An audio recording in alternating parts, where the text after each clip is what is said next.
সুপ্রিয় দর্শক, আসসালামু আলাইকুম। আজকে আমার রেসিপি শাপলা। আমি আজকে ডাল দিয়ে শাপলা রান্না করেছি। অসাধারণ স্বাদের এই রান্নাটি আপনাদের সাথে শেয়ার করার জন্য চলে আসলাম আমার রান্নাঘরে। চলুন দেখে নেওয়া যাক। প্রথমে আমি 2 ধরনের ডাল এখানে ভিজিয়ে রেখেছি।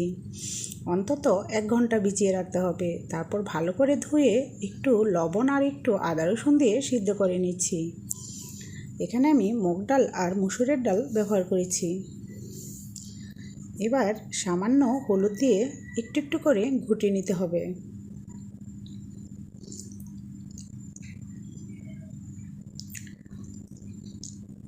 তারপর ডালটা যখন গাঢ় আকার ধারণ করবে তখন আমি নামিয়ে নিচ্ছি। চুলায় বসিয়ে দিয়েছি আরেকটি প্যান। তেল দিয়ে তাতে দিয়ে দিয়েছি পেঁয়াজ কুচি। ভালো করে পেঁয়াজ কুচিগুলোকে একটু ভেজে নিচ্ছি। ভাজা হওয়ার পর এবার দিয়ে দিচ্ছি 1/2 চামচ হলুদের গুঁড়ো আর 1 চামচ মরিচের গুঁড়ো। তারপর সামান্য পানি দিয়ে একটু কষিয়ে নিচ্ছি। এবার দিয়ে দিচ্ছি চা চামচে 2 চামচ পেঁয়াজ বাটা। ভালো করে কষিয়ে নিচ্ছি। কষানো হলে শাপলাগুলো দিয়ে দিয়েছি, আর শাপলাগুলো ছোট ছোট পিস করে কিন্তু কেটে নিতে হবে। একটু নেড়েচেড়ে ভালো করে কষিয়ে নিতে হবে।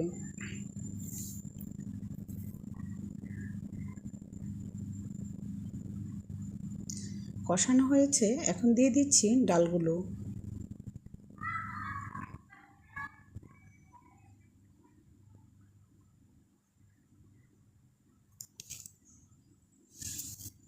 নেড়েচেড়ে ভালো করে তারপর ঢেকে রান্না করতে হবে।